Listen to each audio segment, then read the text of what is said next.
so far. I've loved it. I love the view, just the air and no humidity.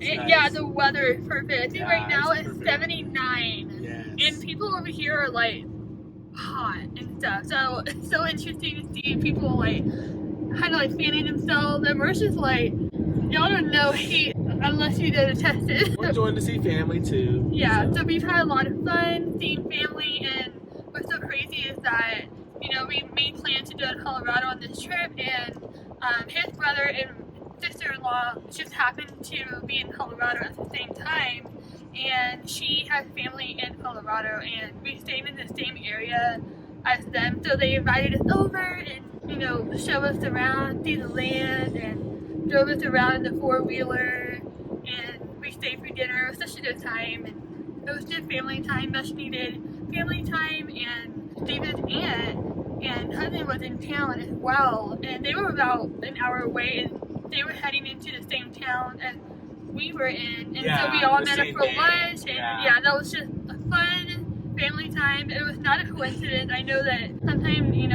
we have these times that God ordained for us to be together with family. Now we're headed to Colorado Springs.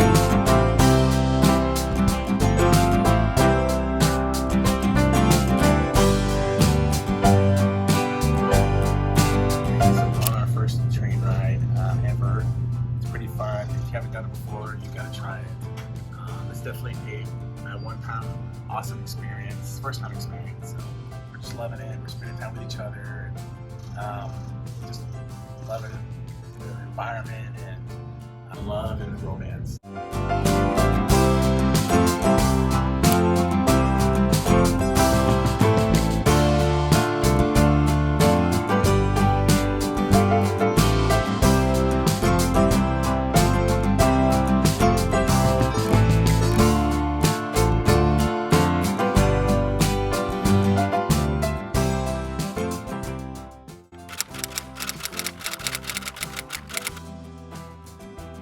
Hey guys, welcome back to our channel.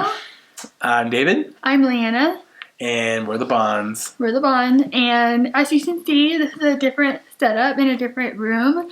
We are actually in Colorado right now. Yes. On our little vacation road trip, and it's been a lot of fun. So we went from basically Corpus Christi, Texas.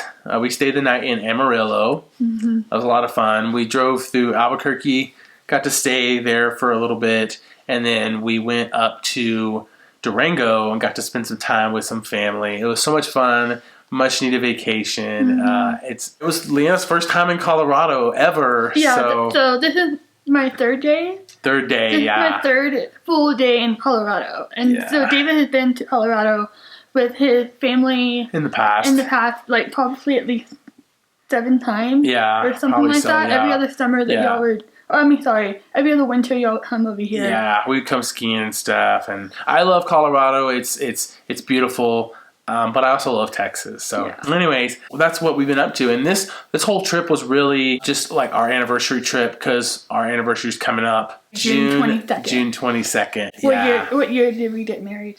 2019. There you go. So, I'm remembering. So 3 years that we have officially been married. It's just crazy how time flies whenever you're having fun and time flies. Just living life together. I know. We actually we met in August of 2018. And then we got engaged. Well, actually, sorry. We met in August of 2018. At the end of August, early September, we became official, dating-wise. Yeah. And then in December 22nd, 2018, just 3.5 months later, we got engaged. And 6 months later, we got married. Woo! So that's kind of our love story in like 10 seconds. 10-second love story. Yeah. So when you know, that's what everyone tells us whenever I tell them, how long we knew each other, how long we dated, how long we were engaged and got married. Yeah. And everyone's like, wow. When you know, you know. Yes, you do know. So we were at a bachelor and bachelorette party in the past couple of weekends ago, and so we had a couple of interesting conversations while we were there, and so we decided that, since it's our 3-year anniversary, and we want to really be real and authentic with you guys, like, let's talk about one thing that we wish somebody would have told us, or maybe they did, but they didn't really enunciate it. Something that we've learned over our 3 years that can really help you guys if you're newlyweds or if you've been married for 20 years.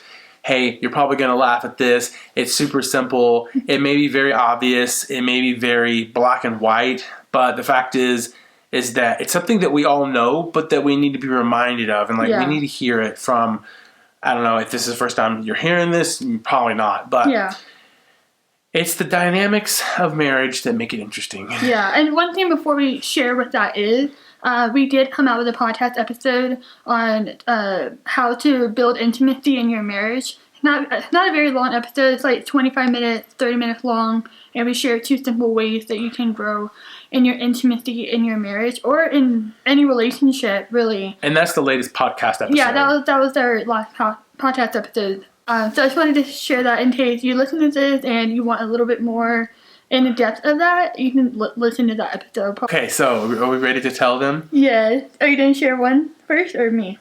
You can share it. Okay. There's only one. There's one thing. Okay, so I had technically 2. 2. They complement one another, but they're also contradictory. And I'll explain what it is. So my sister is getting married, and she asked the question, at dinner and asked, what's one marriage advice that you have for me? Something that you learned or something you want to share. And so we all each, shared our marriage advice. And I was like, you know what? I have kind of 2. The 2 just popped in my head at that moment because it's something that I struggled with David in the beginning of our marriage and still now sometimes. But it's something that I had to learn along the way. Sometimes, a hard lesson had to be learned. But I just said, don't feel afraid to share your feelings, share your thoughts, communicate what's on your mind because, your husband is not going to know what's on your mind, what's on your heart, what you're feeling, what you're going through. They're not going to know. Or anything that they've done that upset you. But then I said, the second part of it is be careful on how you say things and how you share something to them. It could hurt their feelings or it could, draw a wall between you instead of helping y'all get closer together, if that makes sense. So I basically kind of said, don't accuse them, don't, say, oh, you always do this, or you make me feel this way, and you're accusing them, and it starts to make them feel defensive, or maybe retreat and kind of not be fighting with you. Yeah. But if you just kind of come up to them and you thought about it, maybe prayed about it before you say it, then it'll come up in a better, helpful and beneficial way instead of tearing the person down, if that makes sense. And yes. That's kind of my marriage advice. 2 different ones. Yeah, and which I love when Evelina was telling me this, that she had girl talk with her bridesmaids and, But y'all had the bride boy talk? Yes. Or but men it wasn't talk. It wasn't as interesting as their talk. So we thought, hey, why not? Let's talk about this because it's a really good topic. Okay, so let me give you guys an example, a little bit of what we mean by that. We cannot read each other's minds. Everybody thinks, that's easy, obviously. That's easy, but know that you can't read your spouse's mind, and your spouse can't read your mind. Okay, yeah. And so this is what it feels like. This is the example of what we could do, or how it could be. Like what do you mean by that? Can you show us or tell us an example? Okay, so let's just say that you're thinking about something, right? Let's just say you're thinking about. Let's make it interesting, or let's make it, I guess, simple with you guys. Let's think about, hey, we want to go to the beach this summer and take a fun vacation. Okay, so one spouse is thinking, we need to pack the clothes, we need to pack all of the essentials, we need to pack towels, extra towels, sunscreen. One spouse is thinking that, right? The other spouse is thinking, we just need to get our stuff and go. You know what I mean? Okay, so what happens is both spouses are thinking different things. One's thinking more we need to be prepared, we need to get all this stuff together. The other one's thinking, we just need to pick up and go. Okay. Yeah. And so this is what happens. Whenever you're packing up, maybe the wife, let's just say the wife's packing up. She's the more detailed one. She's packing up. Are you talking about me? Yes. The husband's getting upset because she's not hurrying. Well, the fact of the matter is, and then there becomes a fight, right? A big fight, the drama breaks out, the kids are crying, everything else is upset, the dogs are barking, and so Cat's meowing. Yeah, the cat's meowing. So this is just a really stupid, simple example of how we need to communicate. So if the husband and wife have talked about it, like, hey, like, let's go to the beach this summer. What we need to do before we get to that point, not just scramble the day of. And then it also makes them feel better. Like, it also makes them feel better when we are prepared and have all this stuff ready to have.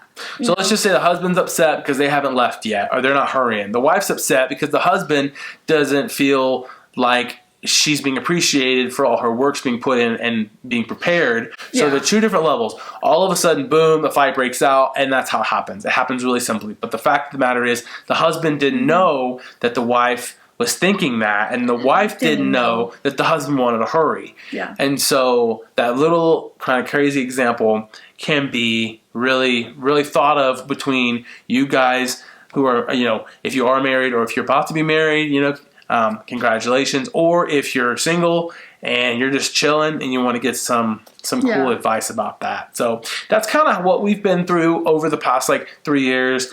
We've thought, and we're still going through it right now. And we're still learning. We're not perfect and not experts. Yeah, we're just sharing right now.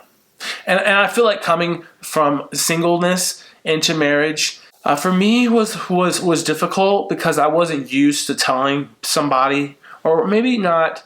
I wasn't used to. I wasn't really, I guess, in the habit of telling my feelings all the time. I would just tell the highlights of my day or highlights of my time to my grandma or my mom or my dad or my brothers and sisters. But I wouldn't really tell them the full details. And so, where it really became rubber to the road was whenever I was trying to communicate, or I would just say one word or a phrase expecting Leanna to know what I was talking about. In reality, she had no idea. She misinterpreted it. I was trying to read between the lines of what you said, and that's what you expected me to do. And in reality, I don't know what your meaning behind the thing that you said. If that makes sense. Yeah. So.